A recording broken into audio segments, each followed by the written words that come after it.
In today's video, I'm going to teach you how to color code your Outlook calendar, creating a more organized and visually appealing schedule that's easier to manage at a glance. If you're someone who juggles multiple tasks and appointments daily, this is an excellent way to distinguish between different types of events quickly and effectively. First, open your Outlook application.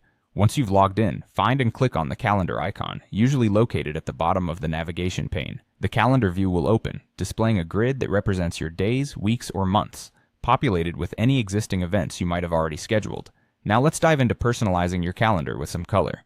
To add a splash of color to a specific appointment or meeting, start by locating the event you wish to modify.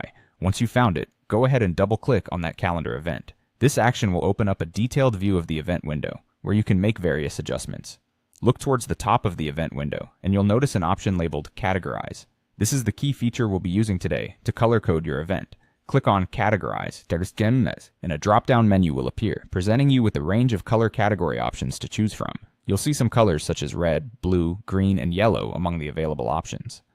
Selecting one of these colors will associate that hue with the specific appointment or meeting you're customizing, helping it stand out on your calendar. Once you've made your color selection, it's essential to save the changes you've just made. You can do this by clicking on the Save or Save and Close button found in the toolbar of the event window. With this action, your event will not only retain all its essential details, but now also reflect your chosen color category. You should notice immediately that the event appears in the color you've applied when you return to your calendar view.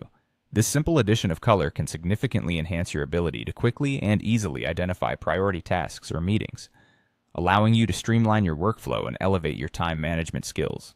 Take a moment to consider how you'd like to categorize your events moving forward. You might use different colors for personal appointments, work meetings, or key deadlines. By consistently using the same color for similar types of events, you'll create a visually intuitive guide that allows your calendar to communicate more than just a timeline. And there you have it, a quick and easy method to bring a new level of organization to your Outlook calendar. I hope you find these tips helpful and enjoy the added efficiency of a color-coded calendar. Happy organizing, and as always, feel free to reach out with any questions you might have.